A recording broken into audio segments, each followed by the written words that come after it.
Baknya Natal ini mengambil tema Allah yang mendekat berdasarkan Yohanes pasal 1. Minggu lalu pada Advent yang keempat kita ingat temanya tentang Allah yang selalu ada bersama kita, yang dalam bahasa Ibrani disebut Immanuel. Nah, ini menarik saudara-saudara tentang Immanuel. Iman itu artinya aman, ya. Iman, aman, amin, itu sama semua. Akar katanya artinya dekat. Orang yang beriman itu seolah-olah digambarkan sebagai orang yang merasa aman, seperti orang yang berjalan di dalam rasa amannya. Lalu ada kata Nuh di tengahnya itu menunjukkan kita, ya. Lalu El, jadi menarik kata El-nya. Jadi Immanuel artinya Allah beserta kita. El itu diambil dari bahasa Ibrani Elohim. Elohim itu bentuknya jamak. El itu. Jadi kalau kita baca Perjanjian Lama, di situ ada yang ditulis dengan Allah, tapi ada juga yang ditulis dengan kata Tuhan. Ya, Tuhan itu hurufnya besar semua. Jadi yang 1 ayat 1 pada mulanya Allah menciptakan, nah, itu kata Allah. Tapi nanti Kejadian 2 muncul kata Tuhan. Tuhan itu terjemahkan dari Yahweh, dari bahasa Ibrani Yahweh, di Indonesia kan menjadi Tuhan. Nah, ada beda dalam pemahaman orang Israel tentang Allah dan tentang Tuhan. Allah itu selalu bentuknya jamak. Kejadian 1 ayat 1 tuh kalau diterjemahkan secara harafiah bunyinya pada mulanya para Allah menciptakan langit. Nah, langit itu juga jamak sebetulnya kalau dalam bahasa Ibrani. Jadi Allah itu dalam pemahaman orang Israel kuno itu banyak. Makanya nanti Kejadian 1 ada cerita, marilah kita menjadikan manusia. Ada kata kita huruf besar. Siapa tuh? Nah, itu para Allah itu. Jadi Allahnya tidak satu. Kenapa? Karena Allah itu penguasa setempat. Jadi Allah itu Tuhan atau dewa setempat. Kalau di tempat lain Allahnya lain lagi. Makanya El itu atau Allah itu selalu ada embel-embel di belakangnya. Misalnya Allah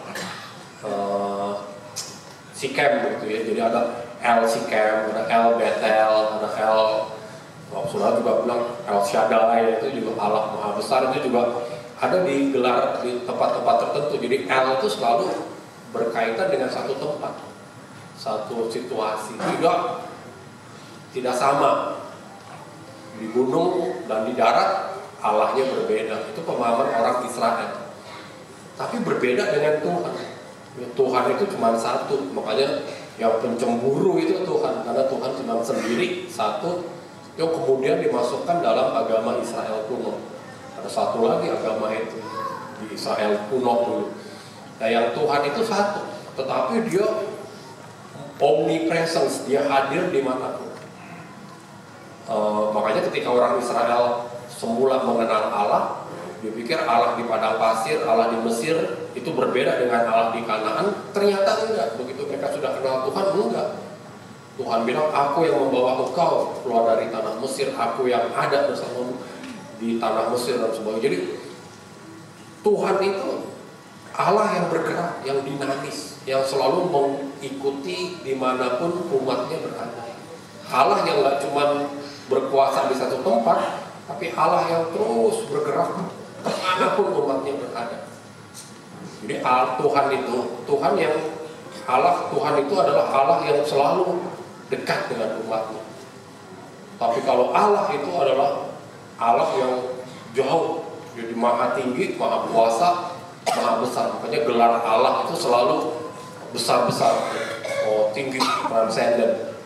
Makanya di sini digunakan kata Immanuel, bukan Immanuel Yahweh. Jadi bukan Tuhan yang beserta kita, tapi Allah beserta kita. Artinya Allah yang besar itu, yang tinggi itu, yang melampaui itu, sekarang oleh penulis Perjanjian Baru melalui kelahiran Kristus, Allah yang di atas itu menjadi Allah yang dekat dengan kita, Allah yang menghampiri kita. Bukan kita yang menghampiri Allah, tapi Allah yang menghampiri kita. Allah yang kemudian seperti Yahweh, dia ada bersama dengan kita. Melalui apa? Melalui peristiwa kelahiran Kristus. Itu menariknya di situ, sehingga Yohanes memberi kesaksian bahwa Allah dalam bentuk firman itu, dan firman itu kemudian menjadi manusia dan diam di antara kita. Jadi firman yang mengawang-awang, yang tinggi itu, tapi kini diam bersama dengan kita. Dia tinggal bersama dengan umatnya.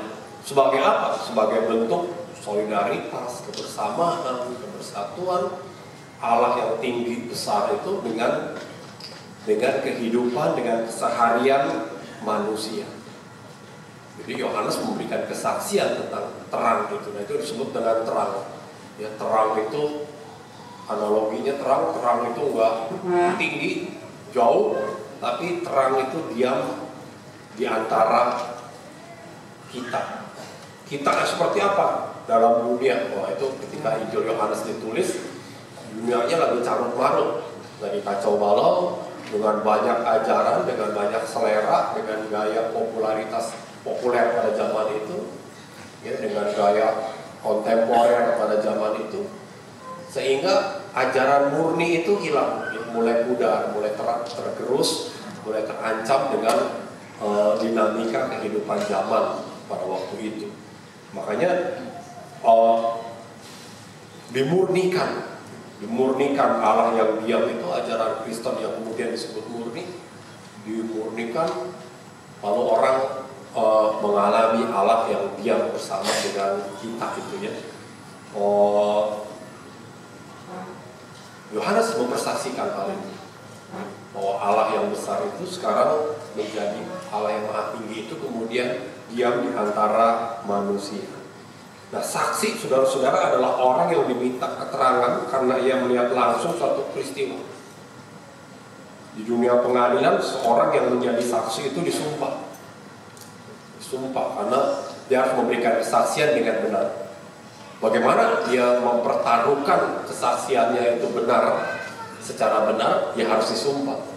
Tidak ada bukti, tidak ada akta, tidak ada ritus yang begitu kuat untuk menyatakan seseorang akan menyatakan secara benar kecuali sumpah.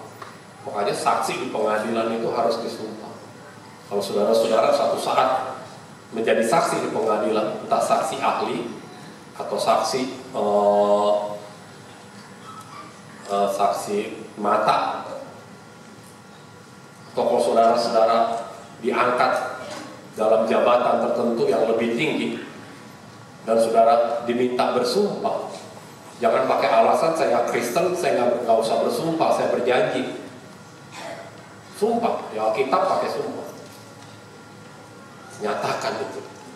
Bagaimana kita bisa membuktikan bahwa saya berniat untuk hidup secara benar, bersaksi secara benar, menjalankan kebenaran kalau tidak disumpah? Janji kan cukup. Janji, apa bedanya dengan sumpah? Janji boleh dilanggar nggak? Nggak boleh. Janji kalau dilanggar namanya apa? Ya sumpah juga. Makanya di Alkitab dipakai itu, saudara-saudara. Bersumpah, Mazmur kuat dengan sumpah. Ya, orang bersumpah karena kebenaran nama Tuhan. Jadi debatable itu soal sumpah. Kekristenan kemudian yang membuat itu debatable. Dulu nggak apa-apa. Kekristenan kemudian terutama yang karismatik, jangan sumpah, orang GKI kena kemakan gitu, ya. Nggak berani sumpah. Lalu kalau nggak berani sumpah, dia mengangkat jabatan boleh berbohong, boleh melanggar janji itu, kan nggak boleh juga. Kita boleh bersaksi palsu, tidak boleh. Ya, itu debatable. Tapi bersaksi palsu itu jelas tertulis jangan bersaksi palsu. Banyak orang Kristen nggak berani bersumpah tapi berani bersaksi palsu, itu lebih ngaco lagi. Karena di Alkitab tulisnya jangan bersaksi dusta, jangan bersaksi palsu. Jadi nyatakan itu. Kalau memang kesaksian kita, karena kesaksian itu dipertaruhkan di bawah keyakinan, di bawah mempertaruhkan iman, dan bahkan mempertaruhkan agama. Orang menyatakan sebuah kesaksian, sehingga seorang saksi di pengadilan betul-betul mempertaruhkan hidup seseorang yang lain, bahkan mempertaruhkan hidup mati dirinya, mungkin keluarganya juga, mungkin kerabatnya juga. Oleh karena itu ketika Alkitab mengatakan aku bersaksi, ketika Yohanes menyatakan aku saksi dari semua itu, Yohanes mempertaruhkan hidupnya karena situasi di akhir tahun menjelang tahun 100 itu adalah situasi yang mempertaruhkan ketika orang mempertahankan ajaran murni tentang kekristenan.